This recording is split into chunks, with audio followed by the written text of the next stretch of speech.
자, 매주 월요일에 만나는 OBS 법전 시간. 월요일은 용광로. 용 변호사님과 광 변호사님 두 분과 함께하는 뜨끈뜨끈한 시간입니다. 한 분씩 소개하겠습니다. 법조계의 찐 드래곤 이진용 변호사님 오셨고요. 네, 안녕하십니까? 네, 환영합니다. 법조인의 진정한 품격 킹스맨 윤광기 변호사님 오셨습니다. 안녕하세요. 예, 안녕하십니까? 네.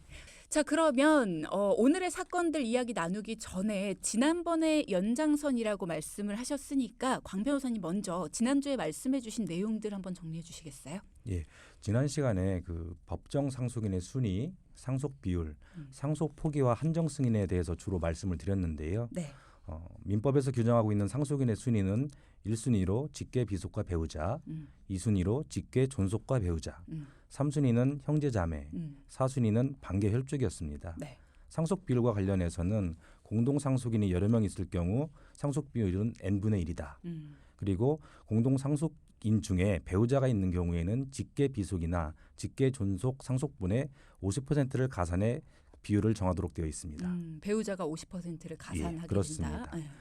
마지막으로 피상속인으로부터 물려받을 재산보다 빚이 많은 경우에 빚을 상속받지 않는 방편으로 사용하는 상속 포기와 한정 승인에 대해서 말씀을 드렸었습니다. 네. 상속을 아예 포기하겠다 할 수 있는 것도 있고 한정 승인이라는 거는 물려주신 빚과 자산이 일정 부분 둘 다 있을 때 남아있는 자산으로 빚을 일부 청산하고 나머지에 대해서는 이제 포기 전원을 하는 거 이렇게 정리를 네, 정확히 맞습니다. 네. 예. 자, 이렇게 말씀을 해주셨는데 한정 승인과 관련해서 이야기를 나누다가 지난 시간이 마무리가 됐었습니다. 그러면 조금 더 연장해서 여쭤보면 만약에 아버지께서 돌아가셔서 장남이 동생들에게도 채무가 상속되지 않게 하려고 본인이 한정 승인을 신청했어요. 그러면 어머니나 차남이나 차녀 뭐 이렇게 형제들에게 자동적으로 채무가 상속되지 않는 건가요? 그렇지는 않습니다. 공동 상속인이 여러 명 있을 경우에 네. 공동 상속인 중 한 명만 이렇게 한정 승인을 하고 나머지는 아무것도 안 했다. 네. 즉 상속 채무가 상속 재산을 초과하고 있음을 알면서도 3개월 이내에 다른 상속인들이 상속 포기나 한정 승인을 하지 않으면 단순 승인을 한 것으로 의제됩니다. 그래서 빚을 상속받게 됩니다.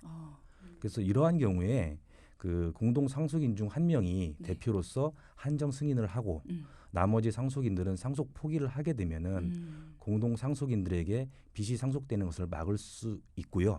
동시에 차순위 상속인들에게 빚이 넘어가게 되는 것을 막을 수도 있습니다.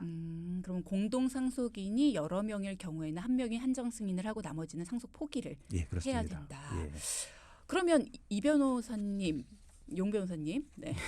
미성년의 경우에는 어떻게 해야 됩니까? 예, 그러니까 미성년자의 경우는 일단 좀 뭐 배려를 해야겠죠. 아무래도 성인이 아니다 보니까. 그래서 만약에 미성년자가 상속인이다라고 하는 경우에는 그 상속 채무가 상속 재산을 초과하는 그 상속, 그러니까 그 성년이 되기 전에 그 단순 승인을 했다라고 한 경우에는 조금 이제 불이익이 발생할 수 있으니까 네. 성년이 된 후에 그 상속 채무가 상속 재산을 초과하는 사실을 안 날로부터 3개월 내에 이제 한정 승인을 할 수가 있습니다. 약간의 시간 여유를 주는 거죠. 그러니까 성년이 되기 전까지는 그런 뭐 의무가 없고 성년이 되고 나서부터 이제 3개월이 3개월 발생을 하는 거군요. 근데 그렇게 되는 게 저는 조금 더 불리한 게 차라리 그때부터 3개월이 낫지 않나라는 생각이 드는 게 성년이 되는 시간까지의 어떤 기간을 주면 사람이 망각의 동물이잖아요. 그러면 까먹게 되지 않나요? 누군가가 알려주나요? 통보를 해줘요? 그 전에도 미성년인 경우에 다른 부모나 친척들이 있으면은 상속 안정 승인이나 상속 포기 절차를 이렇게 해줄 수 있습니다. 그런데 그걸 전혀 모르고 지나갔다. 그런 경우에 성년이 된 후에 할 수 있다라는 특별 규정입니다. 그러니까 그때까지도 쭉 할 수 있고 성년 이후에 3개월 내에도 할 수 있고. 예, 그렇습니다. 그렇군요. 자칫하다가 빚더미에 앉는 거 아니야라는 걱정이 됐는데 그런 규정이 있다. 자, 윤광기 변호사와 함께 상속재나 재산 분할 심판 청구에 대해 이야기 나누고 있는데요. 형제들, 가족들끼리 상속재산 분할 심판 청구라는 거를 실제로 많이 하나요? 이게 갈등은 가족들끼리 일어나면 대화로 잘 풀지 않나? 많지는 않은데요. 네. 근데 종종 보면은 그런 경우들이 소송으로 진행이 돼서 이렇게 처리가 됩니다. 이게 참 안타까운 일이네요. 이게 갈등을 어쨌든 해결하기 위해선 법적으로 이어져야 된다라는 건데 여기 지금 말씀 주신 사건 같은 경우에는 어머니까지 그 청구 소송의 상대가 된 거잖아요. 예, 그렇습니다. 어떻게 진행이 됐는지도 좀 궁금하긴 합니다. 어떻게 네. 진행이 됐나요? 이 상속 재산 분할 심판에 대해서 음. 좀 말씀을 드리면요. 음. 민법에서는 피상속인이 돌아가시면서 상속 재산 분할 방법을 유언으로 정해놓지 않은 상황에서 네. 그 공동 상속인들 사이에 상속 재산에 대해서 분할 협의가 이루어지지 않으면은 가정법원에 상속 재산 분할 심판을 청구할 수 있다라고 규정하고 있습니다.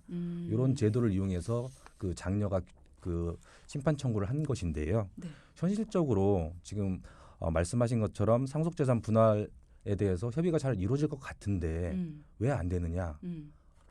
특별 수익자가 있거나 기여가 있다라고 주장하는 사람이 있으면 그렇습니다.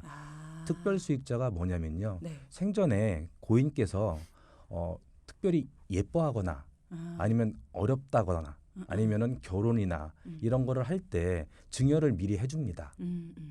그렇게 되면은 증여를 누가 많이 받았고 적게 받았고 이런 것을 서로 인정을 못하기 때문에 분할 협의가 잘 안 되고요. 그리고 기여자 그 고인의 재산 유지나 또는 증가에 특별히 기여를 했다. 또는 오랫동안 부양을 해왔다. 모시고 그래서 살았다. 나는 더 특별히 받아야 된다. 이렇게 주장을 하게 되면은 상속인들 사이에서 협의가 안 되는 거죠. 그렇죠. 예. 왜 그런 경우 있더라고요. 좀 많이 편찮으셨다 돌아가신 경우에 내가 그래도 엄마 오랫동안 병원 모시고 다니고 했는데 내가 그래도 좀 더 받아야 되는 거 아니냐.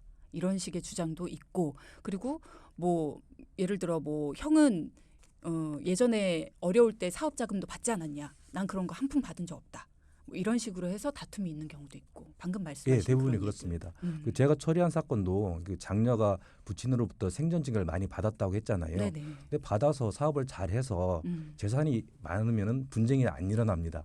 근데 사업이 실패해서 형편이 어렵게 되면은 나중에 다른 형제들이 받는 상속 재산을 보고 나도 좀 더 줘.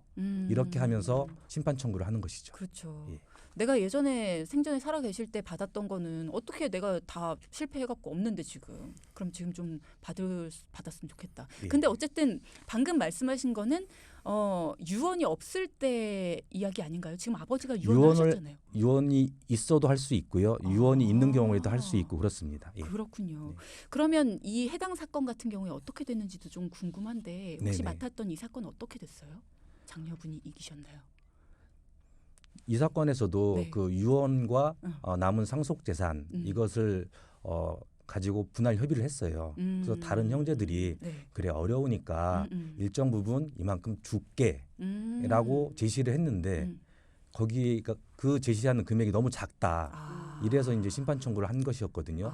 근데 제가 1심하고 2심 무려 5년에 걸쳐서 했는데 장녀분의 편에서 하신 아니요. 건가요? 다른 다른 형제분들. 가족들. 결론은 그 형제분들이 제시한 금액과 거의 일치했습니다. 그 사건을 보고 일반인들의 그 리걸 마인드, 법적인 상식이 대단하다라는 생각을 했었어요. 그렇죠.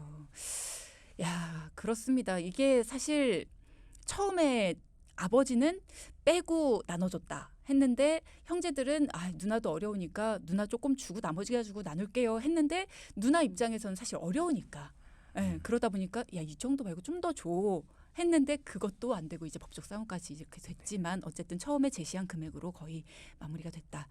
그렇군요. 자, 우리 광 변호사님 질문이 들어와서요.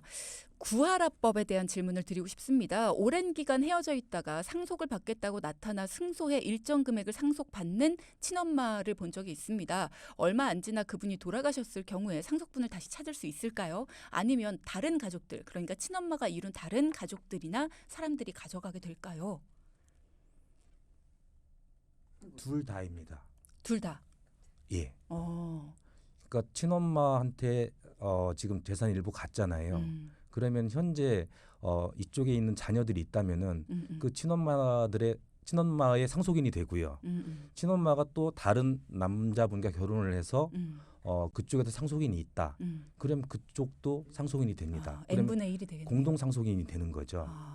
예, 그래서 아버지가 다른 그런 자녀들이 있는 거잖아요. 그럼 그렇죠. 다시 그 상속인들은 다 공동 상속인이 됩니다. 근데 어찌 보면 굉장히 억울할 수 있겠다라는 생각이 들어요. 그러니까는 이게 법 이름이 구하라법인 것처럼 이 원래 재산의 주인 이쪽 가정 A라는 가정인데 그 가정에서 지금 어머니가 정말 몇십 년 만에 나타나서 이 가정의 재산, 유산을 가지고 간 거잖아요.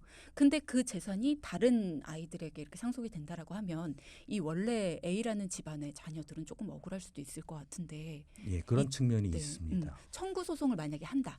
네. 도로 달라. 그럼 승소할 가능성이 혹시 있나요? 그 어머니가 살아 있는 상황에서는 상속이 된 재산에 대해서 상속이 부적법하다라고 청구를 하게 되면은 법률로 정한 상속분을 그대로 가져간 것이기 때문에 기각을 당하게 됩니다. 청구를 해도 인정을 못 받는 것이죠. 그럼 사망하신 이후의 유산에 대해서는 좀 다퉈볼 여지는 있나요?